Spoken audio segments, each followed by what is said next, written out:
Hi guys. अब यहाँ पर मुझे आज आपके साथ शेयर करना है मेरी लाइफ की कुछ पर्सनल बातें। और ये यूजुअली ऐसी बातें होती हैं कि मेरी जो प्रीतूज वाली चैनल है उसके ऊपर मैं इन टॉपिक्स के ऊपर बात नहीं कर पाती हूँ, बिकॉज एज वी नो कि वहाँ पर आप मुझसे कुछ स्पेसिफिक टॉपिक्स के ऊपर सीखते हैं। तो इसीलिए I have not shared all of that stuff over there. अब इसका ये मतलब नहीं निकालना चाहिए कि मैं छुपा रही हूँ या फिर मुझे आपको बताना नहीं है। इसमें मुझे आपके साथ कुछ बातें शेयर करनी है। सबसे पहले मेरा जो डाइट है उसके बारे में। अब मेरे जो वीडियोस होते हैं यूजुअली स्पिरिचुअलिटी वाले होते हैं, एंड स्पिरिचुअल लोग जितने होते हैं यूजुअली सबका प्रेफरेंस होता है वेजिटेरियन डाइट। और मेरा डाइट अगर आप देखें तो वो वेजिटेरियन नहीं है, राइट। मैं वीगन डाइट मतलब कि जिसमें आप एनिमल प्रोडक्ट्स बिल्कुल नहीं लेते हैं, जिसमें दूध वगैरह सब कुछ निकल जाता है, राइट। इसमें से दूध, मलाई, दही वगैरह वो भी नहीं ले सकते हैं। चीज, चॉकलेट्स वो भी दूध की बनी होती है, राइट। तो ये सारी चीजें नहीं ले सकते हैं। प्लस जो दूसरी नॉन वेजिटेरियन आइटम्स है, अंडे, चिकन, मटन एक्सेट्रा, वो सब भी नहीं ले सकते हैं वीगन डाइट में। तो मैंने 2001 से मैंने वेजिटेरियन डाइट मैंने अपना लिया था। मेरी फैमिली में यूजुअली ऐसे diet wise non vegetarian diet allowed है हमारी फैमिली में, और बचपन से हमने खाया हुआ है, टू बी वेरी ऑनेस्ट। लेकिन 2001 में मैंने छोड़ दिया था, और आई थिंक 18 साल तक, नॉट एग्जैक्टली 18 ईयर्स, बीच में मैं जब हिप्नोसिस सीखने जाती थी मुंबई में, तो वहां पे शायद नॉन वेजिटेरियन होता था। तो 6 महीने आई थिंक मैंने खाया हुआ था। लेकिन उसके बाद 2018 तक, 2001 से लेकर 2018 तक यूजुअली मैक्सिमम मैंने वेजिटेरियन डाइट ही खाया हुआ है। और 2013 से लेकर 2018 तक मैंने वीगन डाइट खाया है। तो वीगन डाइट, जैसे मैंने आपसे कहा, कि जिसमें एनिमल के प्रोडक्ट्स बिल्कुल नहीं होते हैं, इंक्लूडिंग दूध, दही, छाछ वगैरह, और जो नॉन वेजिटेरियन आइटम्स होती है वो सब कुछ। अब ज्यादातर जो वीगन होते हैं बहुत ज्यादा प्राउडली अपने आप को बताते हैं कि हाँ भाई, हम तो वीगन डाइट फॉलो करते हैं। आप तो क्रूअल हो, आप तो गाय के प्रति क्रूअल्टी करते हो, गाय का बच्चा जन्म लेता है लेकिन उसका दूध आप पी जाते हो, वगैरह वगैरह। वो सब कुछ मैंने भी किया है, ओके। आप में से जितने भी लोग वीगन डाइट वाले लोगों को जानते हैं, यू ऑलवेज नो कि वो कितना ज्यादा हेट्रेड जो नॉन वीगन होते हैं उनकी तरफ डालते हैं। और नॉट एग्जैक्टली हेट्रेड, उनका इंटेंशन शायद पॉजिटिव होता है कि सभी लोग वीगन डाइट फॉलो करें। लेकिन मेरा इंटेंशन भी कुछ ऐसा था जब मैंने वीगन डाइट फॉलो करना शुरू किया। और मेरी एक प्रार्थना हमेशा रहती थी कि काश मैं यही डाइट को जिंदगी भर फॉलो कर पाऊं। तो that use to be my prayer, because मुझे काफी अच्छा लगता था स्पिरिचुअली और एथिकली। बिकॉज किसी भी एनिमल को, किसी भी पशु को किसी भी तरह से नुकसान नहीं पहुंचता है, राइट, जब आप वीगन डाइट फॉलो करते हैं तब। लेकिन मैंने 5 साल तक वो डाइट फॉलो किया, और उसके बाद 5 साल के दौरान भी मुझे कुछ एक्सपीरियंसेस हेल्थ वाइज ऐसे हुए कि मैंने वो सारे एक्सपीरियंसेस को मैंने नकार दिया, मैंने अवॉइड कर दिया, जस्ट बिकॉज मुझे लगा कि मैं बहुत अच्छा डाइट फॉलो कर रही हूँ, तो हेल्थ वाइज कुछ भी इश्यू कभी नहीं हो सकते हैं।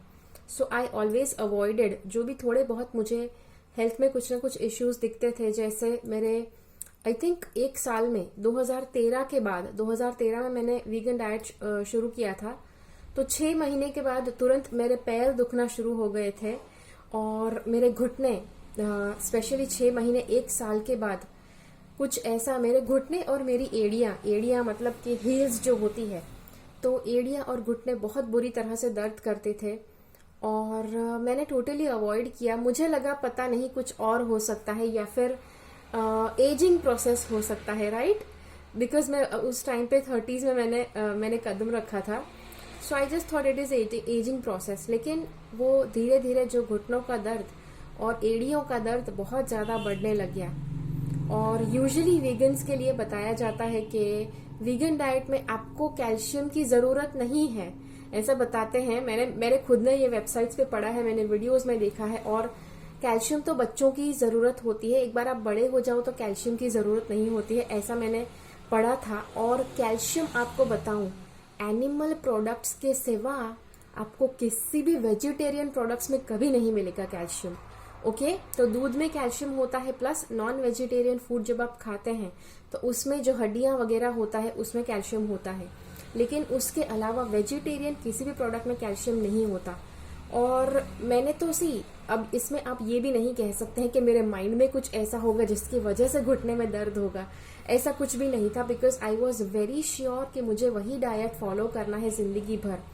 मेरी प्रेयर रहती थी, एक डर हमेशा रहता था कि यार कभी काश नॉन वेगन नहीं होना है, बिकॉज इंडिया में तो बहुत डिफिकल्टी होती है, राइट। वीगन मतलब किसी को पता ही नहीं चलता है, होटल में भी खाने जाओ पता नहीं कहाँ पे घी या दही या कुछ आपको खिला देते हैं पंजाबी फूड में, राइट, उसमें तो दही या डेयरी प्रोडक्ट्स होते ही हैं। So that use to be my fear. And लेकिन 1 साल के बाद मेरे घुटने दर्द करना शुरू हो गए और एड़ियां भी दर्द करना शुरू हो गई। एड़ियों का दर्द कुछ ऐसा होता था कि जैसे ही सुबह उठने के साथ मैं तुरंत अपने पैर जमीन पर नहीं रख पाती थी। एंड आई वॉज लाइक कि यार मैं इतनी यंग हूं तो ये प्रॉब्लम कैसे। यूजुअली ऐसे प्रॉब्लम्स कब आते हैं, जब आप बहुत बूढ़े हो जाते हैं तब, राइट, 60-70 के ऊपर जब आप होते हैं तब कुछ ऐसे टाइप के दुख दर्द होते हैं। अब माई total respect for all the elderly people. मैं किसी भी उम्र वाले इंसान का डिसरिस्पेक्ट करना नहीं चाहती, लेकिन ये कॉमन एक बिलीफ है, मान्यता है। और यूजुअली मतलब सबको पता है कि यूजुअली 60-70 के बाद जोड़ों में दर्द करना वगैरह प्रॉब्लम्स होते हैं, लेकिन उससे पहले अगर होते हैं तो डेफिनेटली आप बहुत ज्यादा मतलब कंफ्यूज हो जाएंगे।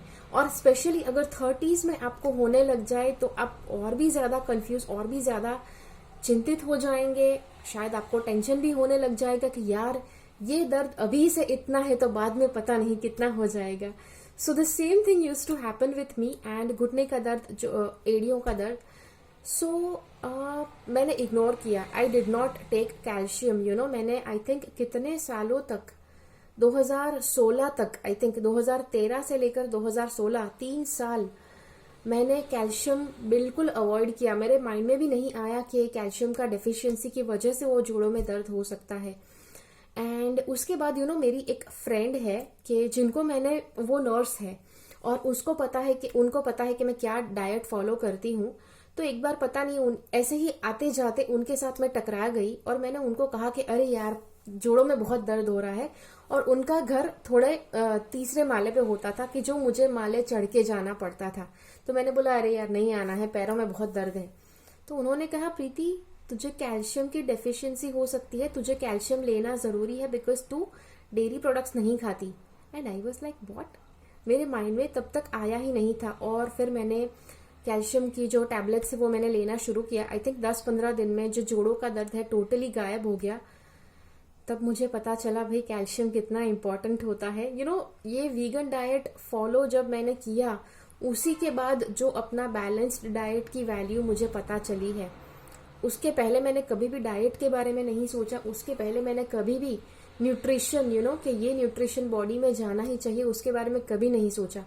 मैंने बस सोचा बस जो भी है खाते रहो, बॉडी को अपने आप जो बनाना है, जो विटामिन बनाना है, जो कैल्शियम बनाना है अपने आप बना देगा, मैं जो भी खाती हूँ उसमें से।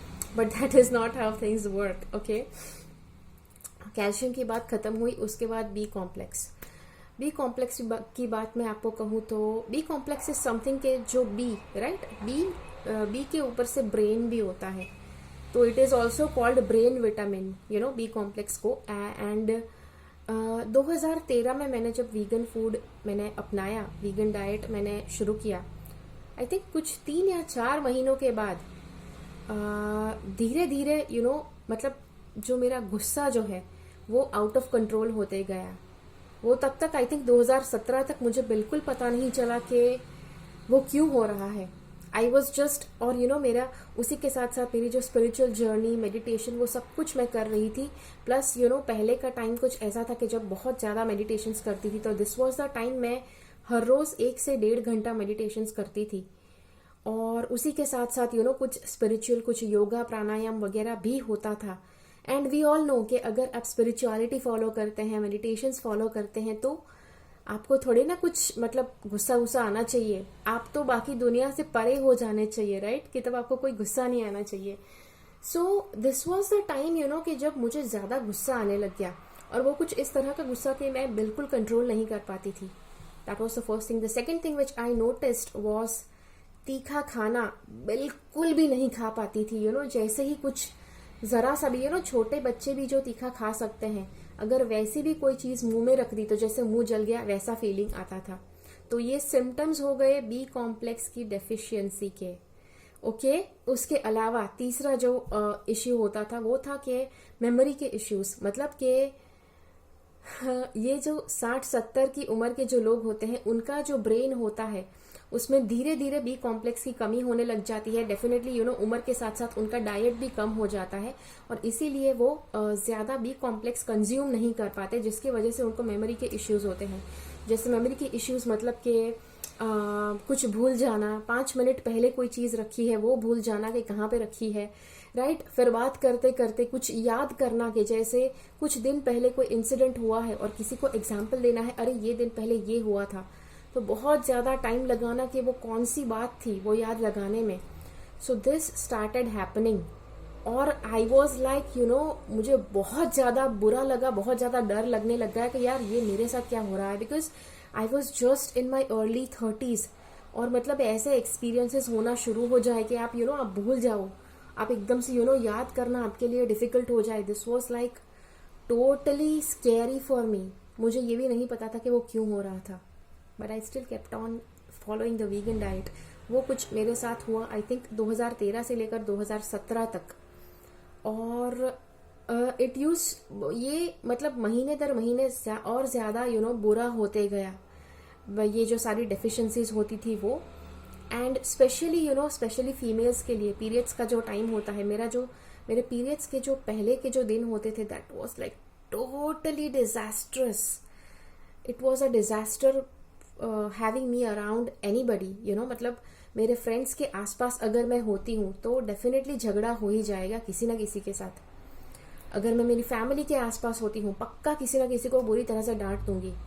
सो आई वॉज लाइक यार मैं इतनी स्पिरिचुअल हूँ, इतना मेडिटेशन करती हूँ, इतना ज्यादा योगा प्राणायाम प्रैक्टिस करती हूँ, तो और मेरी चक्रा के ऊपर प्रोग्रेस कर रही हूँ, तो इतना गुस्सा तो शायद मुझे नहीं आना चाहिए, किसी और को आ सकता है जिसने अपने चक्र के ऊपर काम बिल्कुल नहीं किया, उसको ये प्रॉब्लम्स आ सकते हैं। लेकिन मुझे आई थिंक 100 में से आई थिंक 5 बार ऐसे प्रॉब्लम्स मुझे आ सकते हैं compare to what my spiritual level was. लेकिन फिर भी जब मुझे लगा कि यार जो नॉर्मल लोग भी हैं, मुझे पता है कि जिनके चक्र ओपन नहीं है, वो लोग भी बड़ी अच्छी से लाइफ को हैंडल कर रहे थे and madam is like on, हमेशा पारा ऊपर रहता था। So I was like seriously thinking कि यार ये मेरे साथ क्या हो रहा है। लेकिन देन फाइनली किसी ने मुझे बताया और उसी के साथ साथ मुझे फिर भी रियलाइज नहीं हुआ था, लेकिन उसी के साथ साथ वीगन फूड कुछ ऐसा होता है कि जिसमें आप कुछ भी नहीं खा सकते, मतलब चीज नहीं खा सकते, चॉकलेट्स नहीं खा सकते। और चीज मेरा फेवरेट हुआ करता था और मैंने, मेरी मासी जो होती है, मेरी मासी लंदन से आती है, तो उनके पास मैंने वीगन चीज बनाने का पाउडर मंगवाया था। It is called nutritional east, अगर आप वीगन है तो वहां पर मतलब मैंने जब वो पाउडर खाना शुरू किया, it was fortified with vitamin B and calcium. तो कैल्शियम का तो मैंने जैसे बताया, मेरी फ्रेंड ने मुझे बताया था, उससे मुझे पता चल गया। लेकिन विटामिन बी कॉम्प्लेक्स वहां से फोर्टिफाइड जब हुआ, मैं हर रोज अपने ब्रेकफास्ट में वो खाना मैंने शुरू किया, वो जो चीज था वो। एंड सरप्राइजिंगली मतलब मुझे लगा कि मेरा जो गुस्सा है वो भी मतलब गायब हो गया था, बहुत ज्यादा मेरा माइंड शांत रहने लग गया था। मेरे घर के लोग मेरे से खुश होने लग गए थे कि हाँ भाई मैडम का दिमाग शांत रहता है आजकल। सो आई वॉज फीलिंग सरप्राइज्ड। फिर एकदम से मेरा ध्यान गया, 2-3 महीने मैंने खाया, उसके बाद मेरा ध्यान गया कि there is something that I am consuming. और फिर उसके बॉटल के ऊपर मेरी नजर गई, वहां पे लिखा था फोर्टिफाइड विथ विटामिन बी। जब मुझे स्ट्राइक हुआ कि विटामिन बी लेना जरूरी है, फिर मैंने पढ़ा गूगल के ऊपर, bam, deficiency of vitamin B can cost anger, it can cost मतलब आपकी मेमोरी लॉस इश्यूज हो सकते हैं, शॉर्ट टर्म मेमोरी जिसे हम कहते हैं मजाक में। फिर हो सकता है कि उसी से आप तीखा खाना भी नहीं खा सकते हैं, बहुत ज़्यादा अलग अलग तरह के सिम्टम्स होते हैं। तो वो सारे सिम्टम्स मेरे सिम्टम्स से मैच कर रहे थे जब मैंने बी कॉम्प्लेक्स नहीं खाया हुआ था। सो उसके ऊपर से मुझे पता चला कि I needed to take vitamin B. उसी के साथ साथ फिर थोड़े टाइम के बाद deficiency of proteins, because vegan food ऐसा होता है कि आपको प्रोटीन्स भी अब प्रोटीन्स हम मानते हैं कि यूजुअली पीनट्स में, मूंगफली में और मूंग मठ वगैरह जो लेग्यूमिनियस प्लांट्स होते हैं, जो स्प्राउट्स होते हैं, उसके अंदर से प्रोटीन्स मिल सकता है। सोयाबीन में प्रोटीन्स होते हैं। तो जब मैं किसी भी वेजिटेरियन इंसान को बताती हूँ यार मुझे तो डेफिशिएंसी हो गई प्रोटीन की, इसकी वजह से मुझे अब मेरे पास कोई छुटकारा नहीं है कि मुझे एनिमल प्रोडक्ट्स खाने पड़ते हैं, तो वो लोग मुझे कहते हैं कि प्रीति उसमें क्या है, स्प्राउट्स भी तो खा सकते हैं, मूंग में भी आता है प्रोटीन्स। सही है, मूंग में प्रोटीन्स आता है, लेकिन एनिमल प्रोडक्ट्स से जो आपको प्रोटीन्स मिलते हैं सबसे हाईएस्ट अमाउंट ऑफ प्रोटीन्स मिलते हैं। और जो वेजिटेरियन प्रोडक्ट्स में आपको प्रोटीन्स मिलेंगे, अगर एक दिन का आप प्रोटीन का रिक्वायरमेंट देखो तो फीमेल्स को आई थिंक उनका शरीर का जो वजन है उससे दुगना प्रोटीन्स उनको लेना पड़ता है। तो जैसे मेरा वजन है 55 केजी, तो 110 ग्राम्स ऑफ प्रोटीन्स मुझे हर रोज लेना पड़ता है। और 110 ग्राम्स प्रोटीन्स अगर मुझे हर रोज लेना पड़े, मतलब अगर मुझे अपने डाइट में कुछ ऐसा इंक्लूड करना है कि जिसकी वजह से 110 ग्राम प्रोटीन मुझे हर रोज मिले, तो उसके लिए मुझे आई थिंक 700 से 800 ग्राम मूंग हर रोज खाने पड़ेंगे। मूंग या फिर सोयाबीन्स में, आई थिंक वेजिटेरियन प्रोडक्ट्स में सोयाबीन्स में सबसे ज्यादा प्रोटीन्स होता है, लेकिन फिर भी वो एनिमल प्रोडक्ट से कम होता है। तो सोयाबीन्स मुझे 500 से 600 ग्राम सोयाबीन मुझे रोज खाना है, जिसकी वजह से मेरा प्रोटीन्स बैलेंस रहता है। अब आप कहेंगे अरे क्यों इतना नाप तोल रहे हो? एक बार आप डेफिशिएंट हो गए उसके बाद नाप तोल करना पड़ेगा। डेफिशिएंट नहीं हुए हैं तब कुछ पता नहीं चलता, कुछ भी खाओ कुछ भी पियो ऐश है। बिकॉज आप लोग हर रोज चाय पीते हो, चाय में भी दूध आता है, राइट? तो आपका थोड़ा बहुत दूध, थोड़ी बहुत बी कॉम्प्लेक्स कैल्शियम वहां से भी आपका मेंटेन होता है। ज्यादातर लोग चाय पीते हैं दिन में 2-3 बार तो हो ही जाते हैं, कप 2-3 कप हो जाते हैं। तो उसमें से it is not enough. I would like to clarify this कि वो पूरा का पूरा आपका क्वांटिटी डेली रिक्वायरमेंट पूरा नहीं करता है, लेकिन फिर भी थोड़ा बहुत भी आता है, जो मेरे डाइट में बिल्कुल नहीं था, राइट? मेरे लिए प्रोटीन्स होते थे लेकिन एक कटोरी भर के आई यूज टू हैव, जो पूरा नहीं होता था। और इसीलिए शायद मतलब प्रोटीन्स का भी डेफिशिएंसी हो गया। प्रोटीन्स की डेफिशिएंसी वो होती है कि जहां पर आपको कुछ भी आप खाओ तो संतोष ही नहीं होता है कि आपका पेट भरा है, और इसीलिए आपका वजन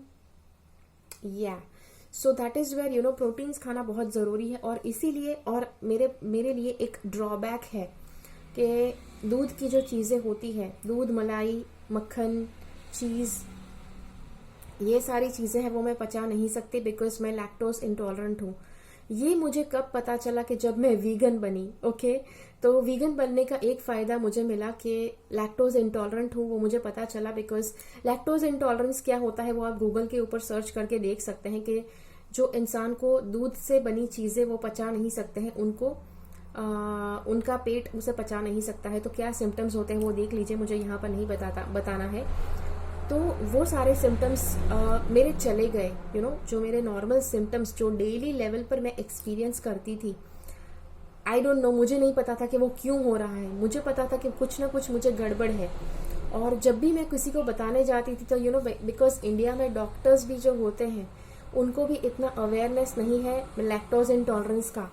तो डॉक्टर्स को भी जब मैंने कंप्लेन किया था पेट में गड़बड़ होने की प्रॉब्लम्स जो बताई थी, तो वो बताते थे तुम माइंड से बहुत ज्यादा सोचती हो, एंजाइटी लेवल बहुत ज्यादा है तुम्हारा, इस वजह से हो रहा है।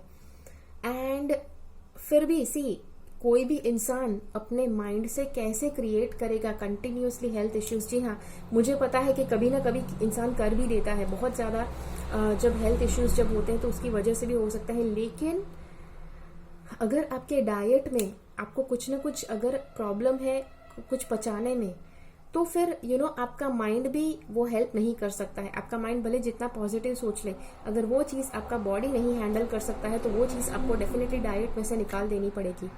तो डेफिनेटली फिर